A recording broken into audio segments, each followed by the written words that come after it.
Our next reading is the Easter story from the Gospel of John, taken from chapter 20. Now on the first day of the week, Mary Magdalene went to the tomb early while it was still dark, and saw that the stone had been taken away from the tomb. Then she ran and came to Simon Peter and to the other disciple whom Jesus loved, and said to them, "They have taken away the Lord out of the tomb, and we do not know where they have laid him." Peter therefore went out, and the other disciple, and were going to the tomb. So they both ran together, and the other disciple outran Peter and came to the tomb first.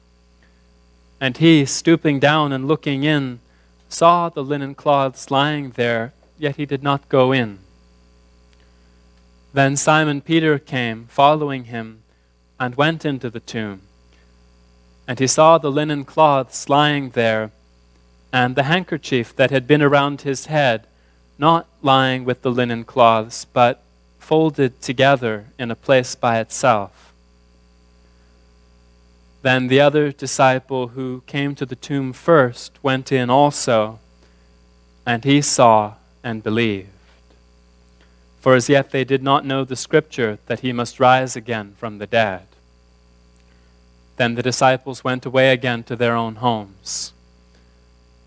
But Mary stood outside by the tomb weeping. And as she wept, she stooped down and looked into the tomb. And she saw two angels in white sitting, one at the head and one at the feet, where the body of Jesus had lain. Then they said to her, "Woman, why are you weeping?" She said to them, "Because they have taken away my Lord, and I do not know where they have laid him." Now when she had said this, she turned around and saw Jesus standing there, and did not know that it was Jesus. Jesus said to her, "Woman, why are you weeping? Whom are you seeking?" She, supposing him to be the gardener, said to him, "Sir, if you have carried him away, tell me where you have laid him, and I will take him away."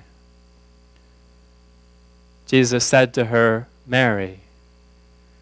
She turned and said to him, "Rabboni," which is to say, "Teacher."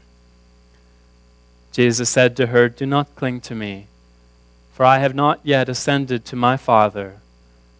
But go to my brethren and say to them, I am ascending to my Father and your Father, and to my God and your God." Mary Magdalene came and told the disciples that she had seen the Lord and that he had spoken these things to her. Then the same day at evening, being the first day of the week, when the doors were shut where the disciples were assembled for fear of the Jews, Jesus came and stood in the midst and said to them, "Peace be with you."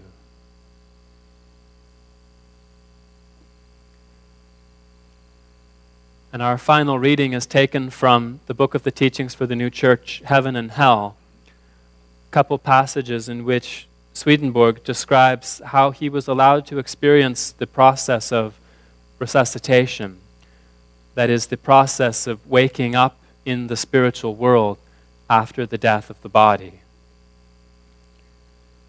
As to the senses of the body, I was brought into a state of insensibility, thus nearly into the state of the dying, but with the interior life and thought remaining unimpaired, in order that I might perceive and retain in the memory the things that happened to me, and that happen to those who are resuscitated from the dead.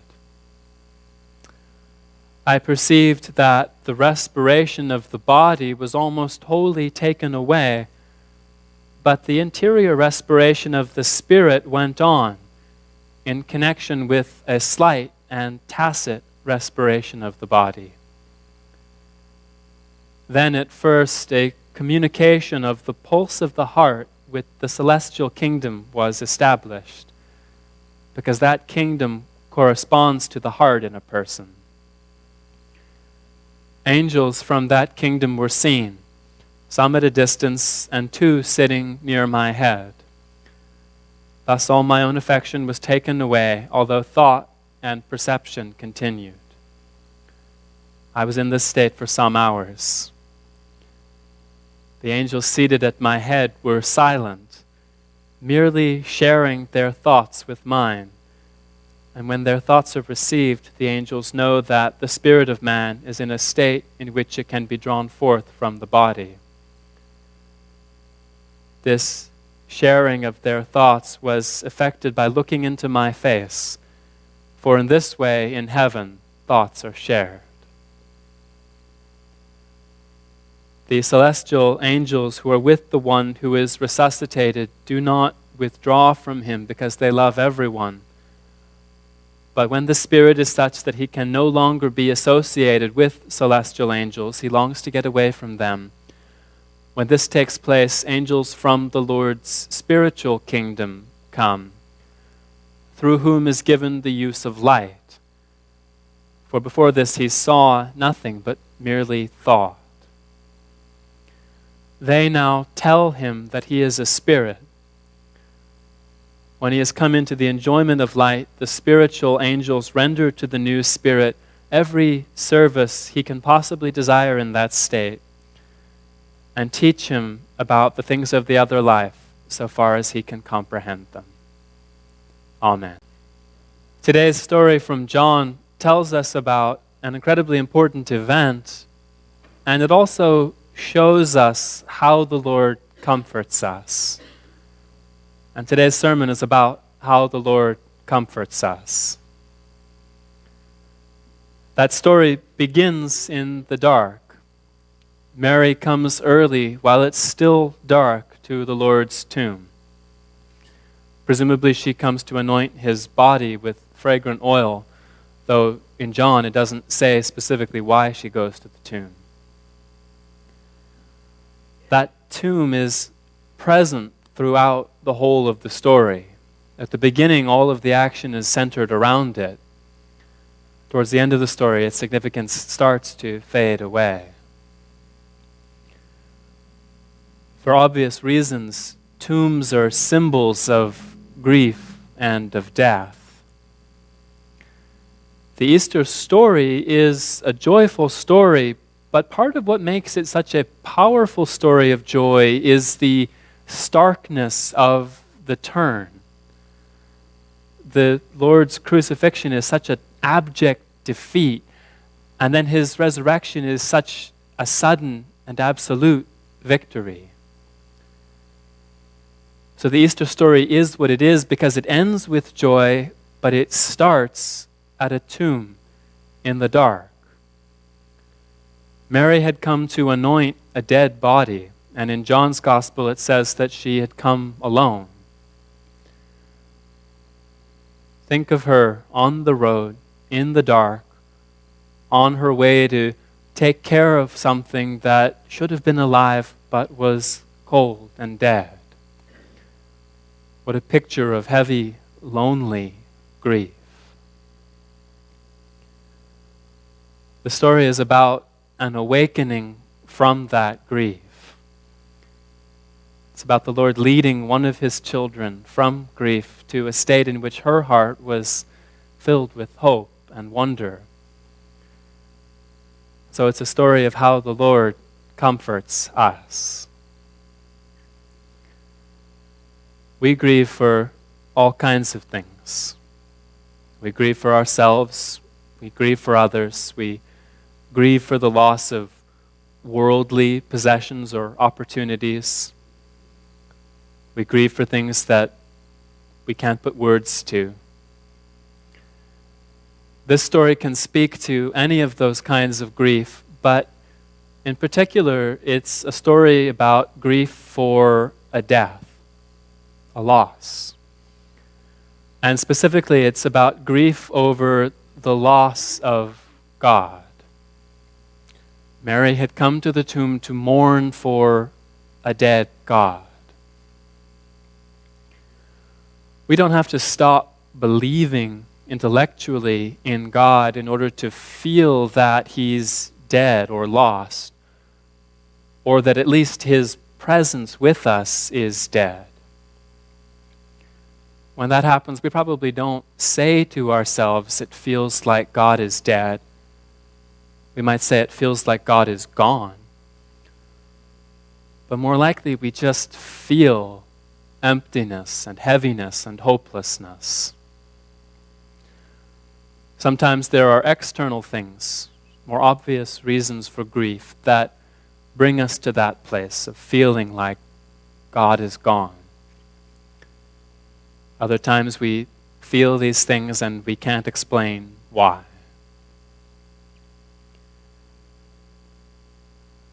Mary came early while it was still dark to the tomb, and she found it empty. She was too deep in her grief to recognize that as a sign that something wonderful had happened. Instead, it seems she took it as a further defeat. The Lord had been dead, and now even his body, that sign, that reminder of who he had been, was gone. She ran to the disciples to tell them the terrible news, and Peter and John ran to the tomb to see for themselves.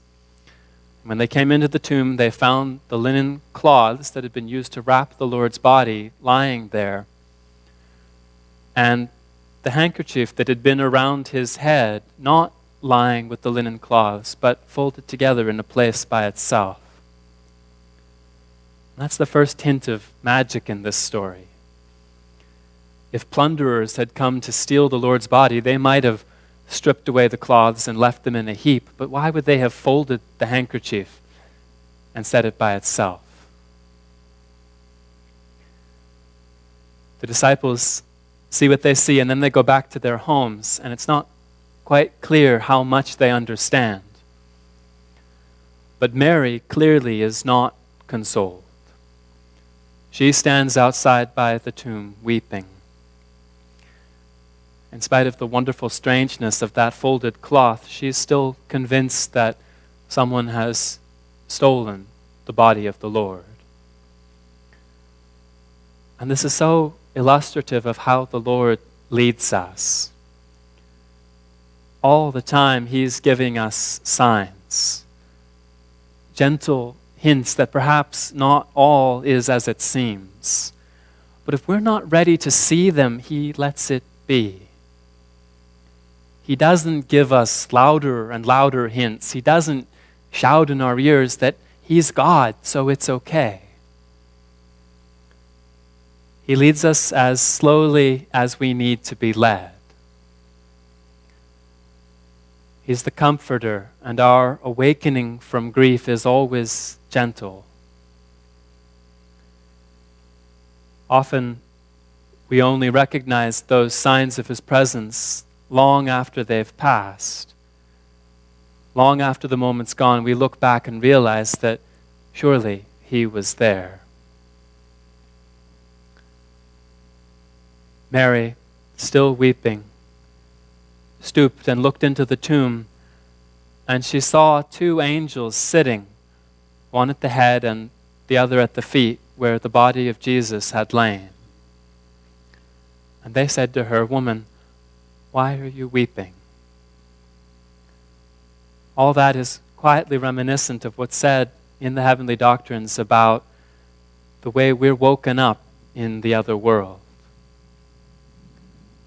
Our awakening into spiritual life is so very gentle. It's just like waking up slowly from a deep sleep into the most peaceful morning. At first, we're not really conscious. The first thing that happens is that the beating of our heart is brought into communication with the celestial kingdom. The celestial angels are the highest angels, the wisest and the gentlest angels. The celestial kingdom is the kingdom of the heart.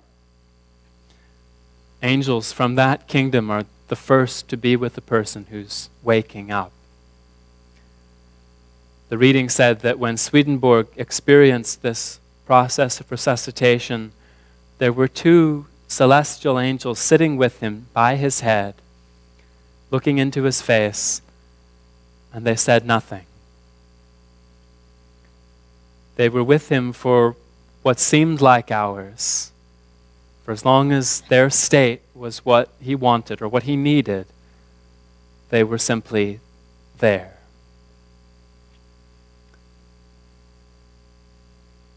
In the story from John, the angels who were in the tomb, one at the head and the other at the feet, where the body of Jesus had been, do speak to Mary. But what they say suggests a celestial quality. They don't explain anything to Mary. They don't give her any ideas at all. They speak to her heart. Why are you weeping?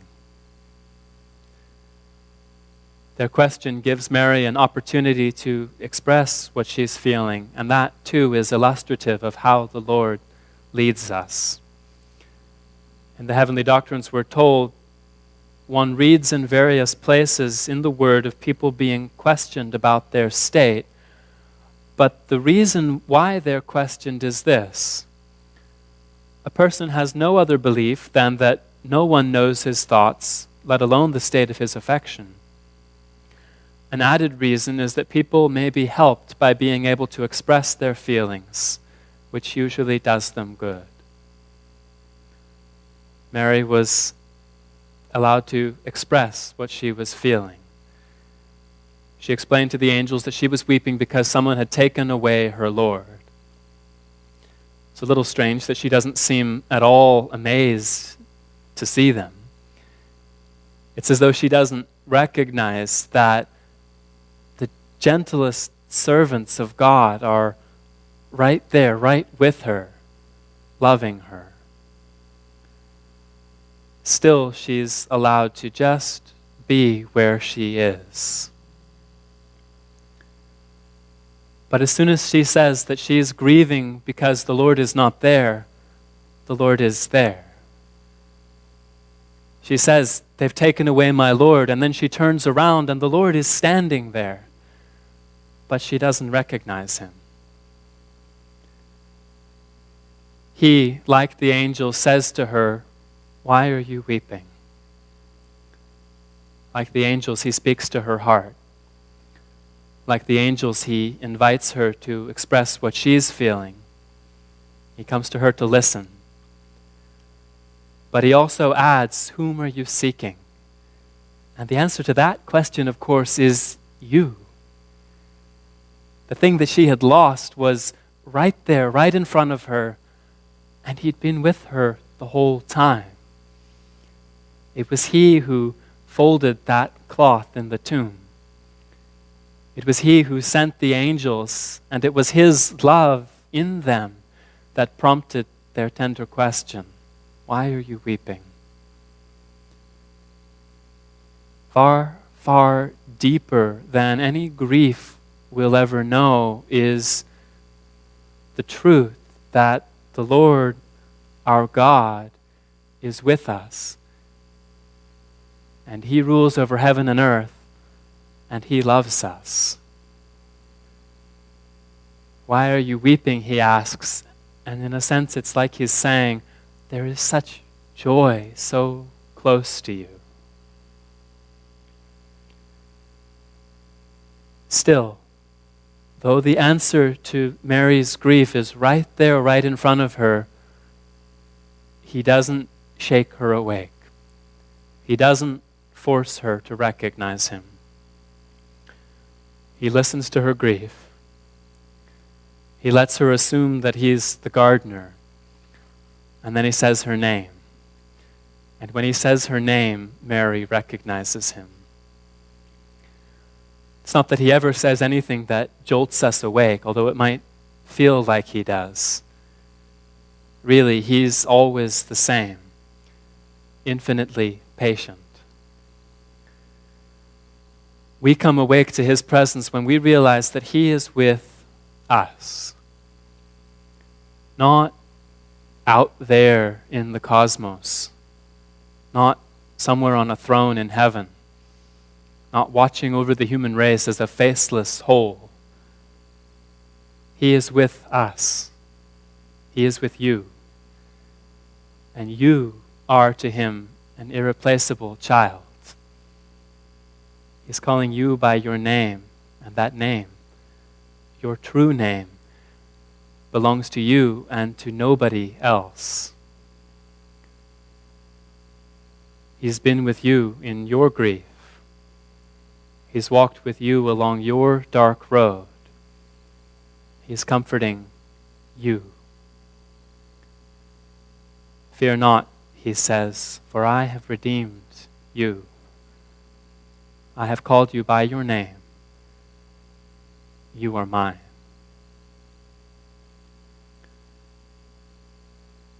So the Lord comforts us by waiting with us.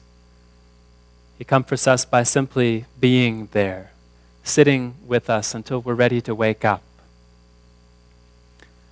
He comforts us by listening to us and by speaking to our hearts.